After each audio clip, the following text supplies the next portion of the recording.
Hi everyone and welcome to this video with me, Rose from Minerva.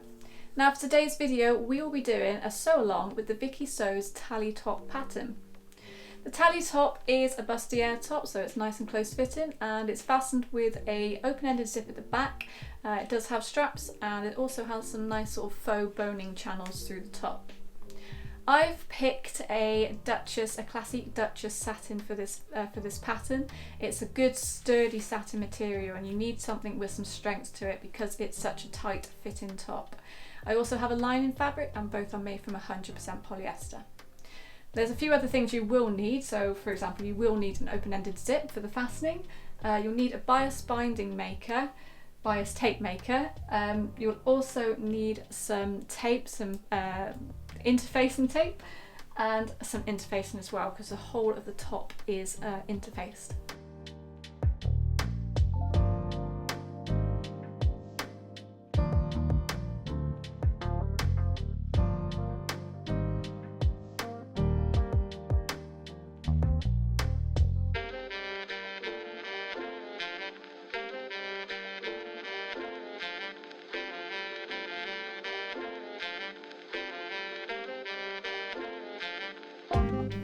When you get all your fabric, don't forget to wash it to eliminate shrinkage. So I've done that already and I've also cut the pattern out ready to use. When you get the pattern itself, it doesn't actually come with any instructions. Instead you get a QR code on the back of the packet, and what you do is you scan that in with your phone or your tablet. It will take you to the website where you can download the instructions.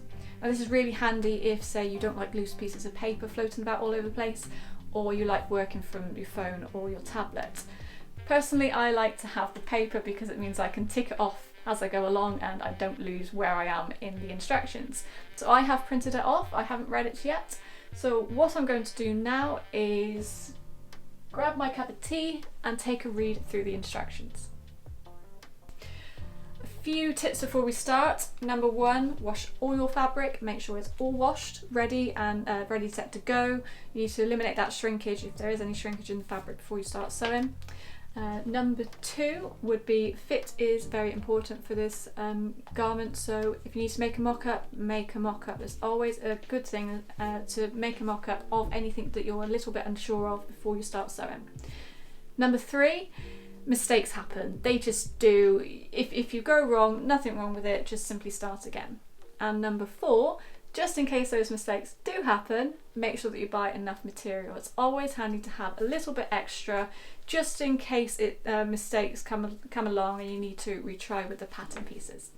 So they're my 4 tips and let's get started.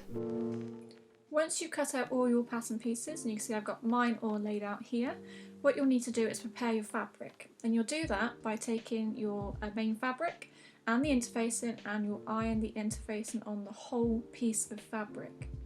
So you can see there I've got the right side, then the wrong side, and then the interfacing that goes over top. And I press it all over with a scrap piece of cotton and that will attach the interfacing to the fabric. I'm doing mine in 2 batches because the interfacing piece I had didn't go across the whole width of the fabric, so I'm now cutting it into half and I'll cut my pattern pieces out in 2 batches.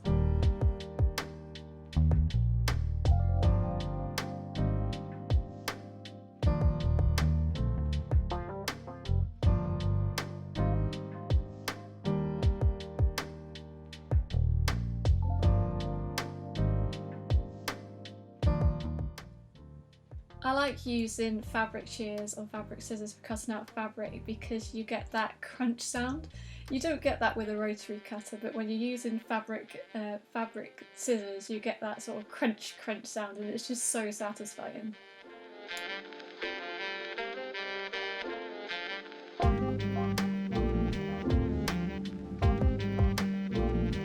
I'm using the Violin Glycerine light interfacing in charcoal grey for this fabric.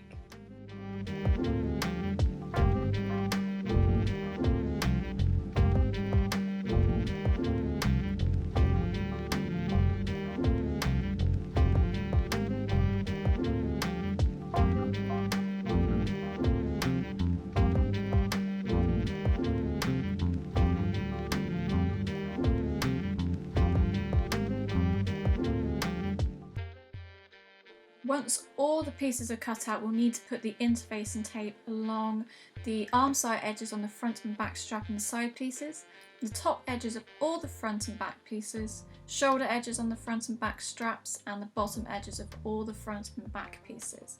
So this is a fusible interfacing tape, and it just helps keep the strength of the fabric when we are sewing the seams.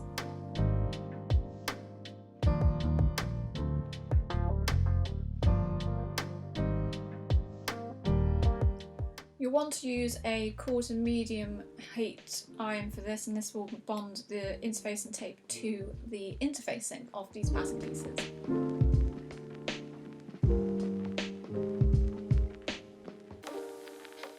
That's all our pattern pieces cut out, and you'll notice that I've also marked the notches onto the fabric, and I've just done that with tailor's chalk. You don't want to be cutting into a satin because it will fray.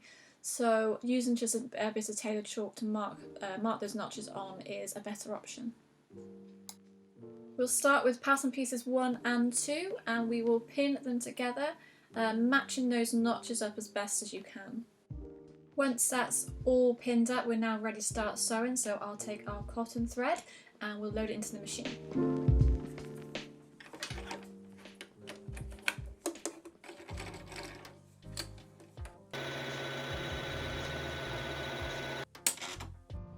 I'm using a nice sharp pointy needle for this because we are using a satin fabric, so if you use a dull needle or a broken needle it might snag on the threads and ruin the fabric, so nice sharp pointy needles for delicate fabrics. I'm also using a 1 centimetre seam allowance, so this pattern calls for a 1 centimetre seam, and now that we've done pattern piece 1 and 2 we will now put pattern piece 2 and 3 together. So you can see that I'm matching up the edges again, and I'm also using those notches to make sure that it's all aligned correctly.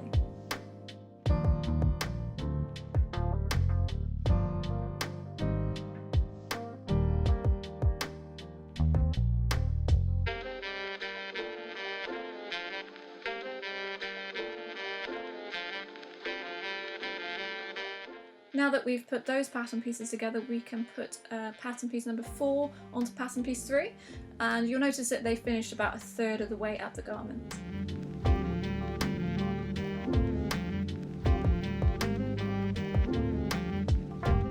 Now that we have the front pieces pinned together, I'll show you what they look like in a moment. We will do the back pieces. So we have the strap back pattern and the side back pattern, and I'm matching at the top and the bottom and the notches again, so we'll pin them together and then we'll sew them.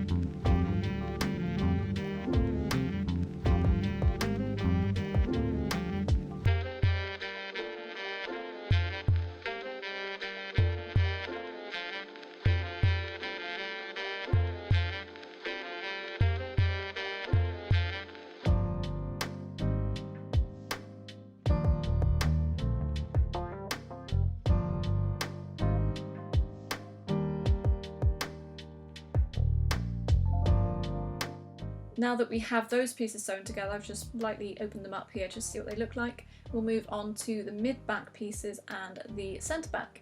Now these are pinned together, and make sure that you get them the right way around because they do look really similar.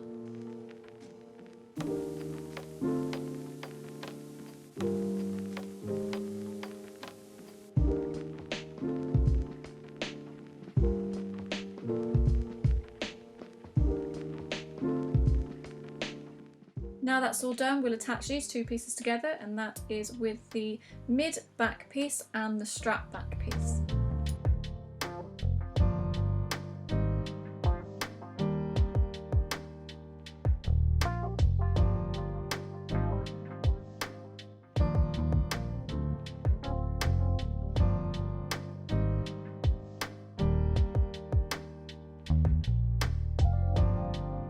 Irons on because it's now time to press out those seams. I open them up lightly with my fingers first, just pressing them out, and then I'll go in with the iron, keeping it on a medium heat because of course we do have that interface in there.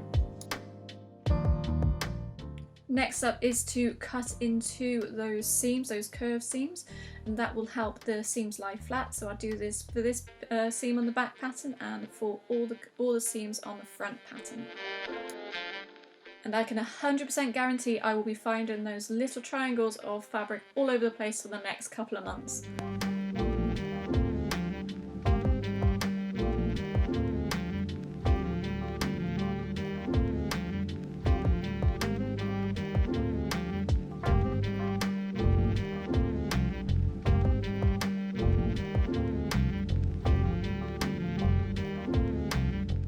This is the clipped inside. You can see all those seams I have cut notches into. That would definitely help these seams lie flat.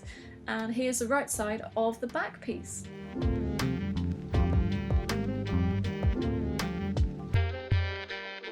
We move on to the channeling now, and what I've already done is I've passed the channels through the bias tape maker, and that's created bias binding that this is what we're going to use for the channeling. So it's made it really nice, even and flat. And what I'll do is I'll pin these channels on so that the centre of the channel sits over top the seam, so the seam will be completely hidden by these channeled pieces.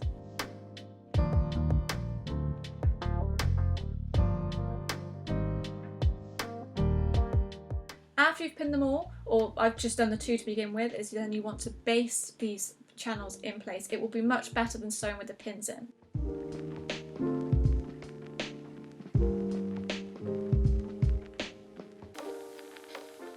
Now comes the top stitching, and this can be a little fiddly, so take your time. This is where the basting really helps because it keeps the channel steady on top of the seams. I'm top stitching around about 1 to 2 millimeters in from the edge, and I'm also using a zipper foot. This just helps me see the edge of the channeling better.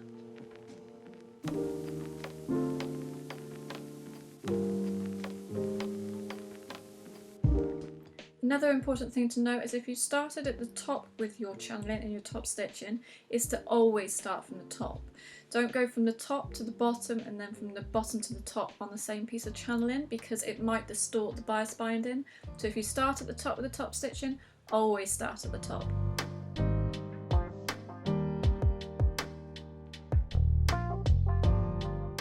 Once those two channels are in place, you can then go and put the rest of the front channel pieces on.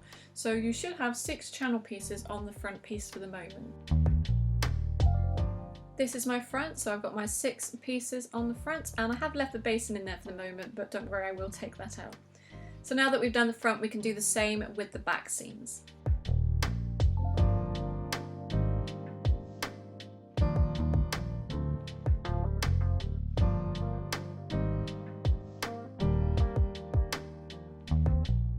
Front and back pieces done, the channels are on there really nicely. So we will now move on to pattern pieces 5, and you need to line up these edges and these notches as best as you can. Now the 2 pieces bend in different ways, so we have one bending inwards and one bending outwards, so it can be a little bit tricky to match up these seams, but take your time. If you need to readjust the pins, then do so before you start sewing. Of course, if you are a little unsure, you could also baste these into place before you start sewing the seams.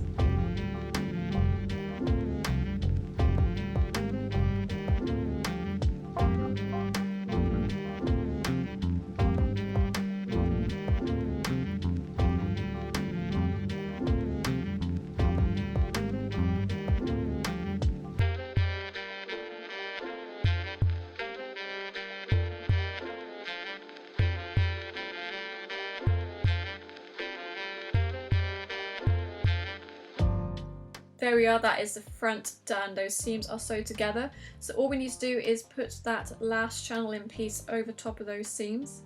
First of all, I'll pin it into place, then I will baste it, and I might also keep a pin in that little curved area just there.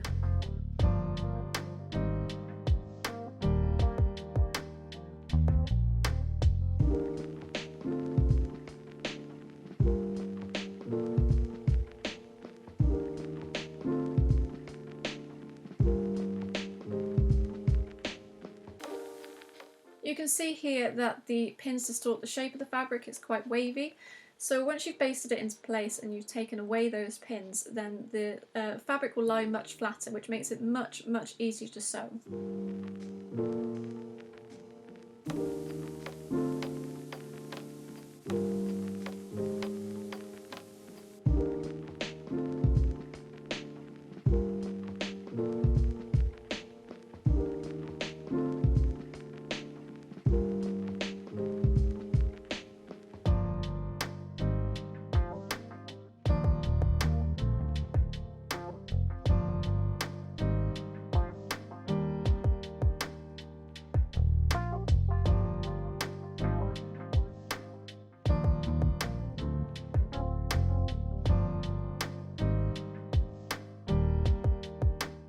That's all done. Front and back pieces are all sewn with the channeling. So what we need to do next is line up the side pieces and let's just pin them into place. And I can tell you that those layers of fabric and that interfacing and the channeling has made it a really strong and sturdy piece.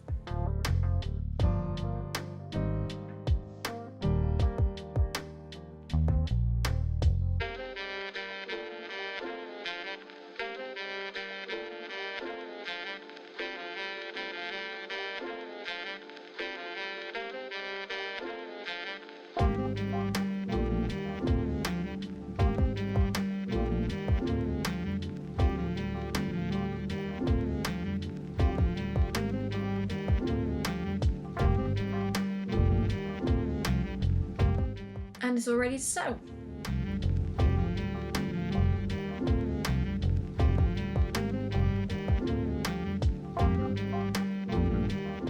Next up is a placket, and all you need to do is fold this piece in half right sides together, pin the ends, sew the ends, clip the corners and turn it and then give it a little press.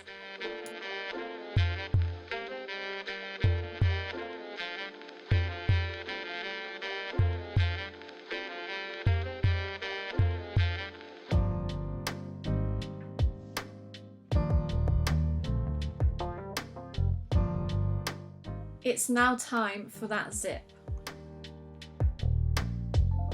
Our zip is a little longer than what we need it to be, so we need it to be roughly 20 centimetres. So what I'm doing is I'm measuring 1 centimetre at the top, 1 centimetre at the bottom, and then I'm putting these marks onto my zip. So I'll line up the bottom of the zip with the mark at the bottom, and then I'll mark on the zip the top, where the top should be.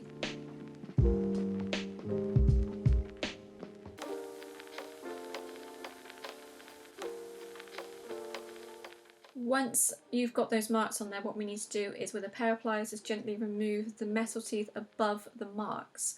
And once you've done that, then fold the tape of the zip back behind, and that will stop the zip from falling off.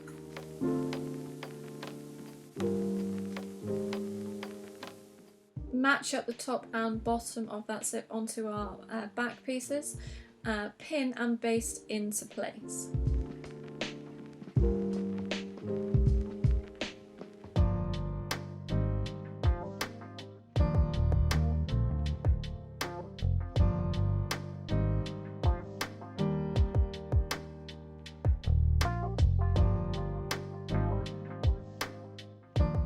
That's our zip all ready to sew.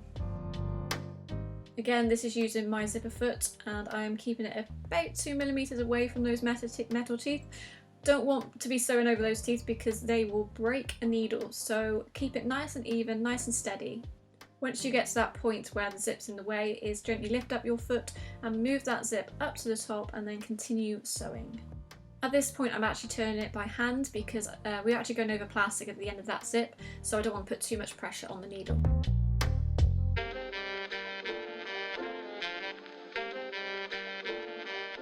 Let's give it a quick check to see whether it works, and yes it does.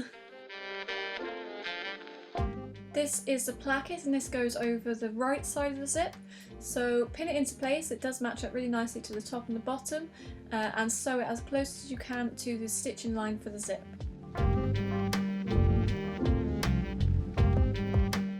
This is it sewn into place, fits really nicely, and what I will do is I will give that an iron just to press it out. So let's just do this up and see what it looks like with the placket behind.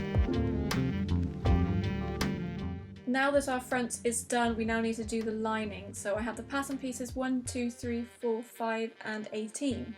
So we'll start with 1, 2, 3 and 4, which is the front section, and this is sewn in exactly the same way as the main part of the bustier. This is a Minerva Core Range Premium Anti-Static Linen fabric. It's made from 100% polyester and it's non-stretch. It's a lovely lightweight material to use with this satin. What's nice about the back piece of the lining of this fabric is that it's just made up of those two pieces. So as soon as you've done the front, then you can pin those two seams together from 18 and 5 and sew them together. And then once we've done that, we will attach them to the front pieces like so.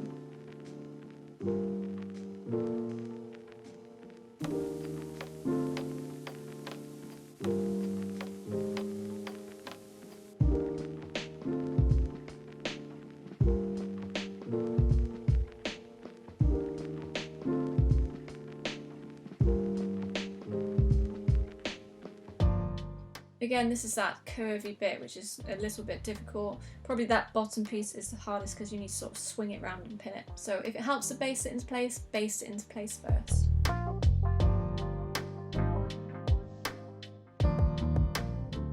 Now that's all done, what we need to do is take our ruler and mark 5mm along the centre back seam. So I'll mark this in 3 places and then I will join them up. And you need to do this for both sides, so this the left side and the right side. Because what we need to do is trim that lining by the 5mm.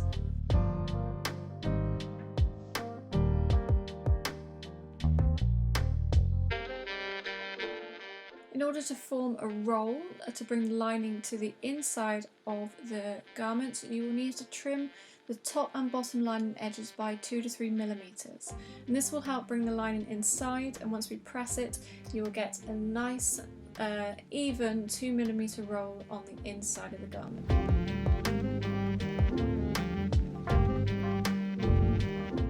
Let's bring the main parts back into play, and we're going to line this up. So we're going to take our lining with the main part and match up the side seams.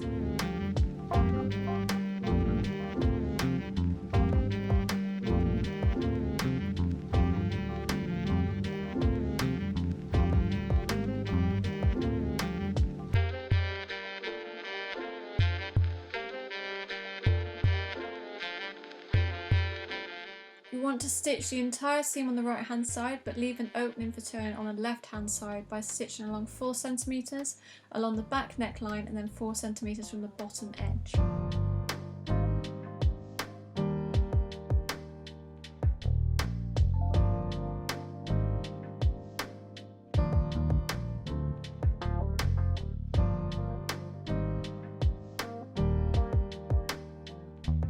Now's the time to line them up, so we are matching up the neckline, the arm size and the back and front strap pieces. So how I'll sew this is I'll start from the centre where that pin is, and I'll go up the front strap, and then I'll do exactly the same, so I won't sew it all in one direction. I'll do it in stages going from the centre outwards. On the front and back straps, leave about 4 to 5 cm from the shoulder edges unstitched. Once we've finished pinning this together, we'll take it to the sewing machine and sew up those edges.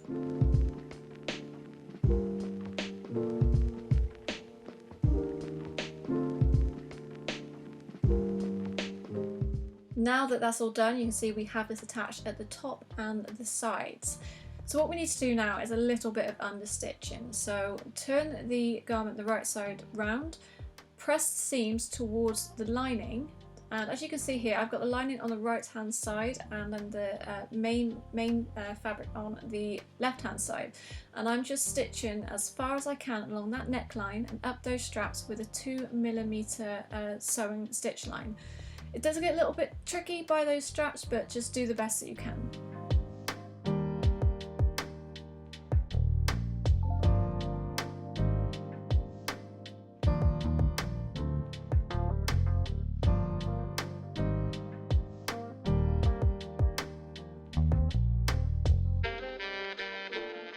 We need to put those straps together, so the first thing we're going to do is match up the main fabric right side to right side and sew along that edge with a 1 cm seam allowance.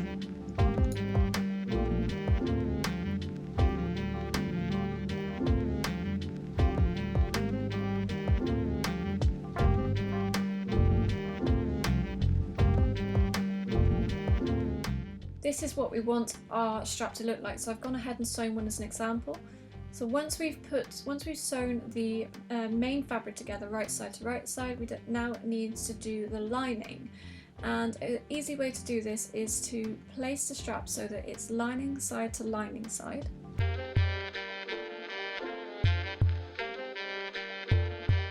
Like so. And pin it so that it doesn't move.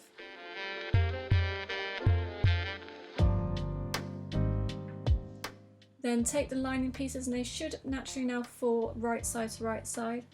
Pin them together and then sew again with a 1 cm seam allowance.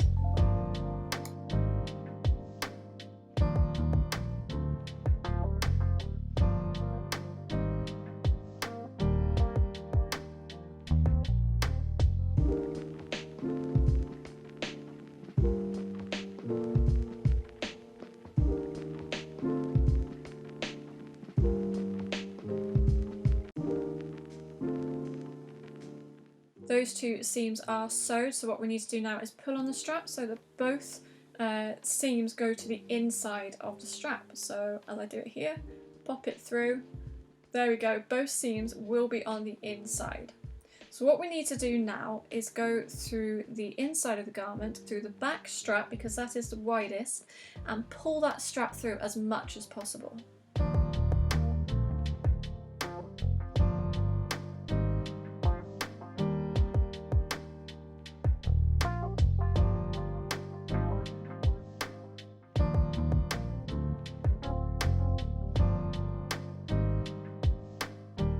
I'm going to speed this up a little bit because it does take a bit of tugging and a bit of time, but what you should be able to see once that's pulled through is the two seams that sew in the front and back straps together and the seam lines for the lining and the main fabric. So here we are, we should just be getting there now.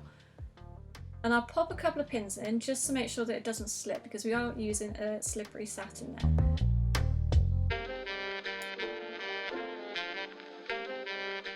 Pull that through as much as possible, and what you will need to do is align the unstitched arm side edges of the garment and the lining and match up those seams.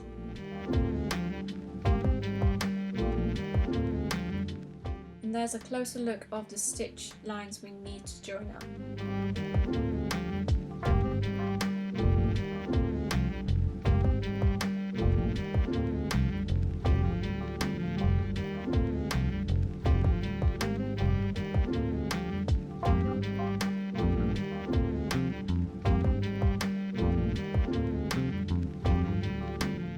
Now that that's done, fingers crossed we haven't caught any of the strap that we shouldn't do, and if we turn it the right way round,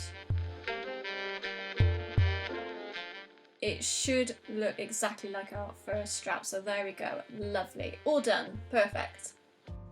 Time now to clip those corners, and this is the corners where the zip is, so on the centre back, and you want to turn this bustier to the right side, so the wrong way round. So what we need to do now is finish off that bottom hem, so the bottom seam. So what you'll need to do is line up that fabric. Don't worry if the lining pulls on the main fabric because this is what will create that roll. So once we've trimmed it, line up the lining fabric with the main fabric at the bottom and then sew with a 1 centimetre seam allowance all the way along.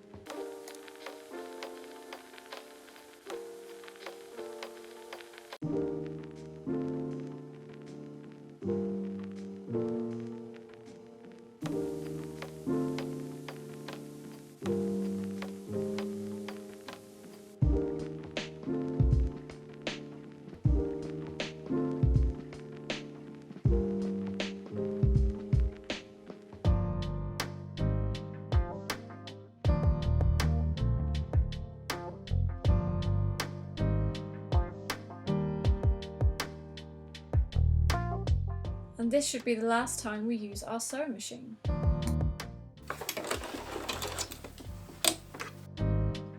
Okay, so let's finish this off. So before I do actually turn this, I'm going to go back and trim some of those corners. So it looks like I've missed one there, but I'll just trim away some of that bulky fabric. You can also grade the seams as well, so especially for the channeling because that is quite a lot of fabric. So just trim away some of the bulky parts and clip the point at the front. So I'll turn it the right way round, hopefully. There we are, that's our lining, and you can see that lining is pulling on the main fabric, which is absolutely fine because when we press this into shape, then you will create that roll.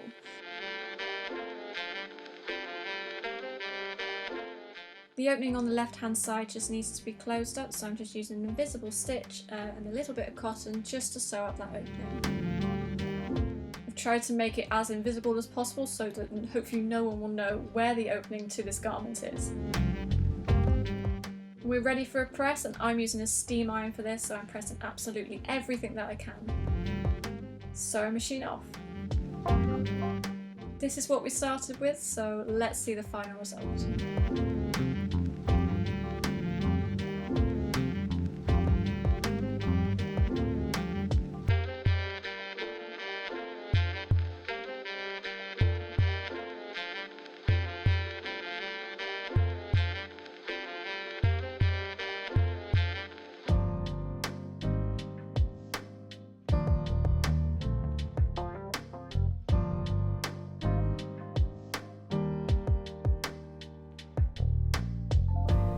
thank you so much for watching, and I hope you've enjoyed watching this just as much as I've enjoyed making it. And just a reminder, this is the VikiSews Tally Top bustier pattern, and we've used a classique Duchess fabric as well as a lining fabric. We've used cotton thread, interfacing and an interfacing tape. Now if you have any comments or questions, or you'd like more information, please do comment in the comment section below, and don't forget that the links to all the fabrics and all the equipment you will find in the description box. So once again, thank you so much for watching, and I hope to see you next time.